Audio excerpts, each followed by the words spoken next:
Bonjour à tous, bonjour à toutes. Bienvenue à ce 8e et dernier direct organisé par la Faculté des Arts et des Sciences de l'Université de Montréal.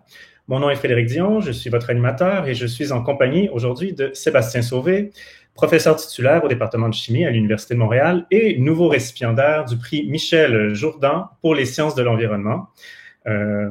Bonjour Sébastien, félicitations. Merci, bonjour. Avant de commencer, en fait, comme à l'habitude, juste une petite invitation pour ceux et celles qui sont dans notre public en ce moment, de ne pas vous gêner surtout à interagir avec nous, nous poser vos questions, nous faire part de vos commentaires dans le chat. Ça va nous faire plaisir de les lire et puis autant que possible, j'essaie d'amener Sébastien à y répondre si possible à mesure que la discussion avance. Donc, ne vous gênez pas. Et donc, pour commencer, donc, la question de la semaine, est-ce que le grand ralentissement des industries est réellement bénéfique pour l'environnement? Bon, ici, quand on avait parlé de cette question-là, quand on a organisé cette rencontre, on pensait au grand ralentissement, non pas celui qu'on pourrait prévoir, qu'on pourrait essayer d'énacter dans le futur, mais le grand ralentissement qu'on observe peut-être depuis le début du confinement. On voyait beaucoup ce ralentissement-là avec un certain espoir par rapport au changement climatique. Et puis, peut-être, Sébastien, pour commencer, s'il y a un constat déjà qu'on peut poser par rapport à ce ralentissement-là et son effet? Bien, si on regarde le bilan annuel des industries au niveau des émissions de gaz à effet de serre, la période de ralentissement qu'on a vécu pendant le confinement, qui était à peu près généralisé là, au printemps, ça a diminué la vitesse d'accélération d'émissions des effets de serre. Donc, 2020 aurait été beaucoup pire que 2019, puis était un peu moins pire, mais on continue d'augmenter et on continue d'aggraver la situation au niveau des émissions de gaz à effet de serre. Donc, globalement, la petite pause qu'on a faite sur une année, sur tous les impacts qu'on a fait, ça n'a rien changé. D'ailleurs, détrompez-moi là, si possible, mais je pense que c'est comme terminé en fait ce ralentissement-là. Là, on est de retour dans une sorte de croissance par rapport au niveau de 2019 ou du début de 2020? Je dirais qu'au niveau industriel, c'est probablement revenu à peu près à l'équivalent que c'était. Là. Les industries se sont adaptées, il y a eu des changements. Peut-être que l'élément qui est encore un peu plus bas, il est au niveau des transports. Parce qu'en ce moment, il y a quand même, pendant la période où il y avait vraiment un confinement presque total, la qualité de l'air en milieu urbain était grandement améliorée. Ça, on pouvait le mesurer. Les collègues en chimie qui mesuraient les particules dans l'air, les polluants dans l'air, ça, on a pu voir qu'il y avait une grosse diminution. Et là, en ce moment, il y a un peu moins de trafic automobile. Il y en a quand même, là. Il y a un bout de trafic qui est à cause des réparations, etc. Mais il y a moins d'automobiles sur les routes, donc il y a quand même moins de pollution atmosphérique qui est rejetée de par le trafic automobile.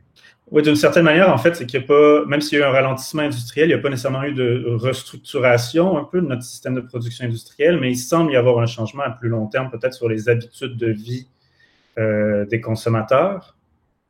Je me demandais, en fait, est-ce que donc cette amélioration-là de la qualité de l'air, ce changement d'habitude de vie, est-ce que ça a des répercussions observables peut-être dans la ville? On a vu des photos des eaux claires à Venise, des animaux en liberté à Montréal. Est-ce que c'est juste anecdotique ça ou il y a vraiment quelque chose qui se passe à ce niveau-là? Bien, il y a deux éléments. Les experts de faune nous disent que la faune qui est présente, elle était là aussi. Elle était juste un petit peu plus cachée, mais il n'y a pas plus d'animaux qu'il y en avait. Ils sont juste un peu plus visibles. On est aussi plus tranquille à l'intérieur et on peut mieux les observer, on les dérange moins, on les voit plus.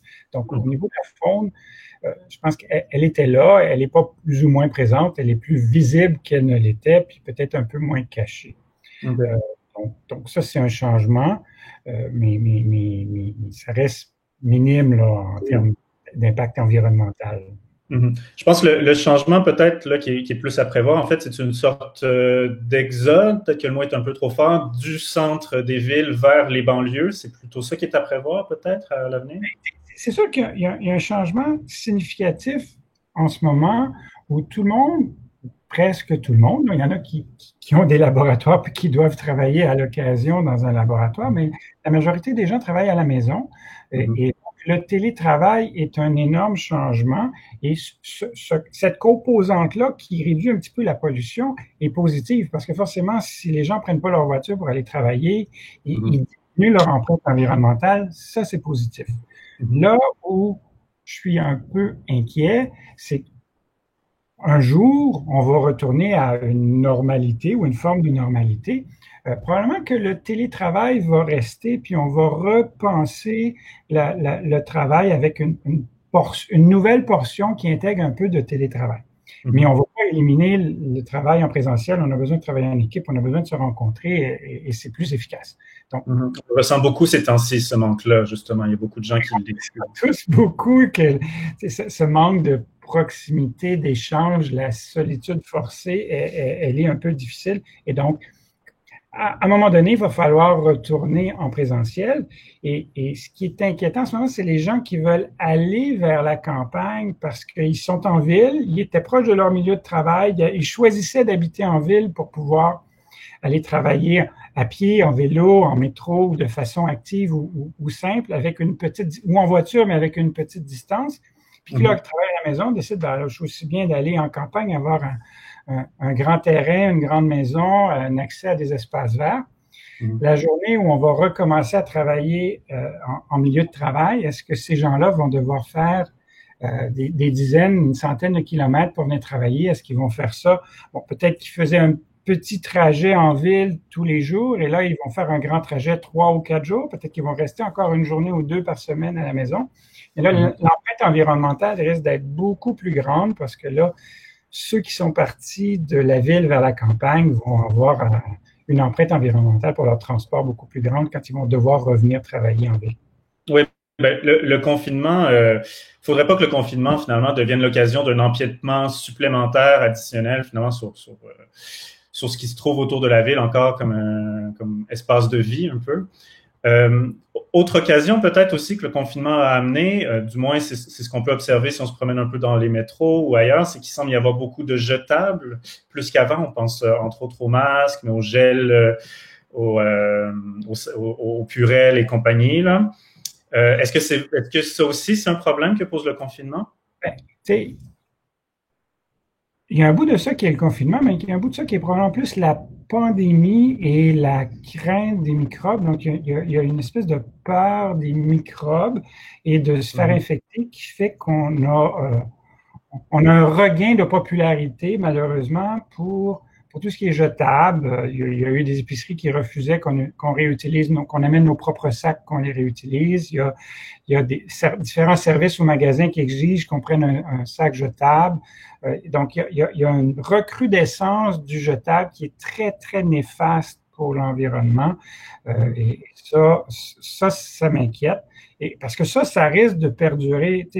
C'est des mouvements qui ont été très lents à inculquer, des changements qui ont pris du temps à ce que la société s'éloigne doucement de ce genre d'habitude-là. Puis là, on revient vite vers le jetable parce que c'est plus facile, parce qu'on veut pas ramener notre tasse dans un café, parce qu'il y a toutes sortes de fausses bonnes raisons qui vont rester parce qu'on a peur des microbes. Et bon, là, il faut se rendre à l'évidence. La crainte pour la COVID, c'est vraiment lié à ce qui est dans l'air qu'on respire et les risques associés aux objets sont minimes. Donc, il faut pas il y a des risques de contamination, mais ils sont relativement minimes par rapport aux objets.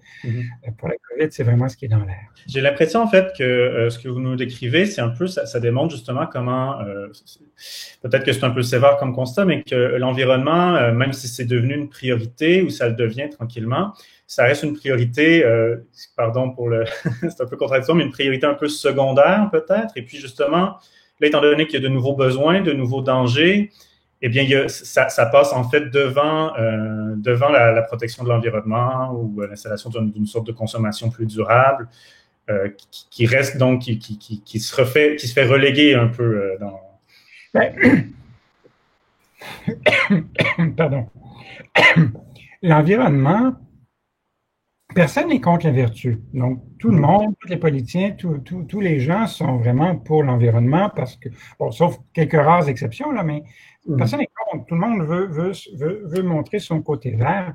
Là où ça compte vraiment, c'est le niveau de sacrifice qu'on est prêt à faire pour soutenir l'environnement. Dans quelle mesure on est prêt à faire des changements, nous, dans notre façon de vivre, et des petits ou moyens ou gros sacrifices. C'est sûr que de vivre en ville, mais ça coûte plus cher pour un plus petit appartement, mais on est probablement plus proche de notre milieu de travail. Donc ça, c'est un sacrifice. Amener ses sacs, réutiliser, amener des tasses. Donc c'est des petites contraintes qui ont quand même une empreinte environnementale significative. Ce qu'on mange, est-ce que de se priver de certains éléments qui viennent de loin ou qui ont une empreinte environnementale plus grande, c'est aussi des façons. Il faut le choisir soi-même.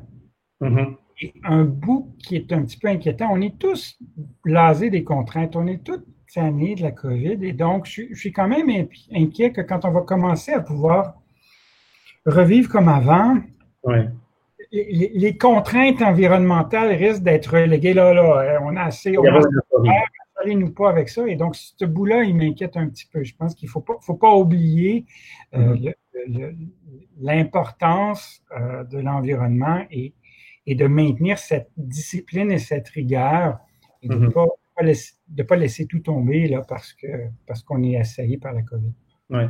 Il y a une question du public qui revient un peu plus sur l'aspect industriel de cette entrevue. Donc, le ralentissement des industries pendant la pandémie a-t-il réellement éveillé les consciences environnementales des grandes entreprises? Ben, je ne sais pas pour les grandes entreprises, mais je pense qu'au niveau du public et des politiciens, il y a quand même un aspect dans la COVID qui m'a impressionné, dans la mesure ou l'ampleur des mesures politiques qui ont été mises en place pour faire une réponse à la crise sanitaire. Donc, il y a vraiment eu une mobilisation qui, dans ce cas-là, était peut-être moins des entreprises et beaucoup plus des organes politiques, là, des gouvernements. Et donc là, il y a eu... Au contexte québécois, canadien, occidental? Ben, chaque pays, je pense que tous les pays, avec plus ou moins d'efficacité, mais je pense qu'il n'y a pas de pays, même notre voisin qu'on aime moins au sud, tous les pays ont mis en place une forme de réponse à la COVID. Tout le monde a reconnu qu'il fallait faire quelque chose. Et bon, on l'a tous dit, là, il n'y avait pas de manuel sur quoi faire. Et donc, c'est difficile. C'est toujours plus facile après le coup de dire, ben, eux auraient dû faire ça, nous, on aurait dû faire ça. C'est facile après le coup. Mais pendant qu'on le vit, et on est encore en train d'explorer, et on est à tâtons, puis on débat encore de ce qu'on devrait faire pour les périodes des fêtes plus sévères, moins sévères, etc. Tout le monde a été bien conscientisé. Et si je reste plus par rapport aux grandes entreprises, il y avait des articles qui parlaient de Rouyn-Noranda et de la région de l'Abitibi qui s'en débrouille assez bien. Et un bout de ça est probablement dû à un des employeurs principaux de cette région-là, qui est une grande minière et qui voulait absolument pas avoir de problème chez elle et qui est très, très sévère et qui a mis en place des protocoles et une culture de respect de la COVID et des mesures sanitaires qui a probablement percolé et qui fait que cette région, c'est pas le seul élément, mais ça a quand même joué. Donc, je pense qu'il y a des entreprises qui ont peut-être eu un impact parce que pour leur image et pour être capable, c'est peut-être pas par altruisme environnemental, c'est probablement pour vraiment rester actifs puis pouvoir conserver puis pas avoir de problèmes. Ils ont agi rapidement. Vous parlez de diversité des réactions, diversité aussi à travers le temps. Simplement, on pourrait faire juste l'histoire de tout ce que notre gouvernement a dit à mesure que la crise avançait puis qu'on en comprenait mieux les causes et les conséquences. Est-ce que aujourd'hui, maintenant, il y a quelque chose comme un consensus scientifique sur ce qu'est la COVID ou sur les risques qu'elle pose? Ou est-ce qu'il y a un discours ou il y a plusieurs discours, en fait, qui peuvent s'entendre à l'international si on prête l'oreille? Ben, il y a plus qu'un discours. Ça, c'est clair. Là, on le voit, puis il y a des débats. Mais ce qui pour moi est précieux dans ça, c'est tout le monde est exposé un petit peu à la démarche scientifique. Et c'est frustrant pour les gens parce que des fois, le discours change, parfois les directives changent au fur et à mesure que la science évolue et qu'on accumule des informations. Mais ça fait partie de la démarche scientifique. Et même comme scientifique, on aborde un problème avec un certain a priori. On pense qu'on a une piste de solution qu'on essaye de démontrer. Et des fois, on se rend compte, au fur et à mesure qu'on essaie de prouver notre truc, qu'on vient de prouver l'inverse. Puis, ben, on doit reconnaître qu'on change d'idée. Et on a vu quelques volte-face sur le port du masque ou sur d'autres directives où l'accumulation de la science a finalement été assez consensuelle par les scientifiques pour faire infléchir d'autres opinions et d'autres scientifiques. Et certaines politiques. Au niveau du masque, justement, comment... parfois, j'oublie même presque qu'il n'y a pas si longtemps, on pensait que le masque servait à rien, alors que maintenant, on le traite quasiment comme une certitude ou une évidence. Je pense aussi que ce qu'il faut peut-être rappeler, c'est qu'il y a plusieurs paliers, si on veut, de scientifiques et d'experts qui, entre celui qui étudie l'épidémie au niveau bactériologique et celui qui étudie peut-être plus les impacts économiques ou l'application des mesures, c'est une grande chaîne, hein, je pense, qui s'occupe de gérer la pandémie actuellement. Il y a énormément de gens en ce moment qui travaillent, j'ai énormément de collègues qui travaillent sur la COVID et c'est quand même étonnant la diversité. Là. C'est clair qu'il y a les gens qui travaillent à développer des vaccins, ça on imagine bien.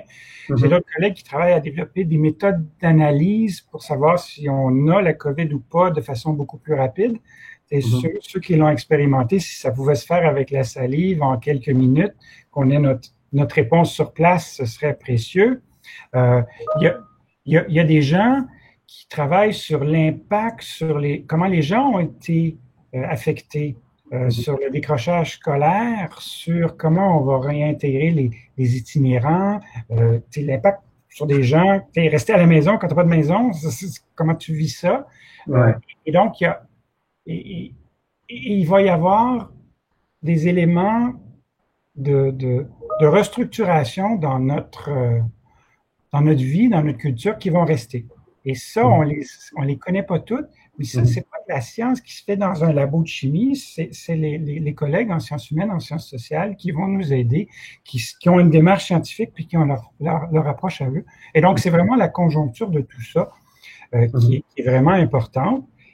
Et je pense que la population commence à comprendre l'apport de différentes sciences et de voir les enjeux.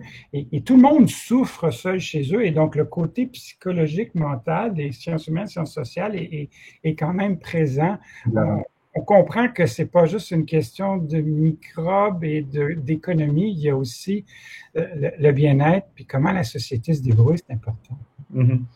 On parlait un peu d'enjeux de confiance aussi du public envers la science.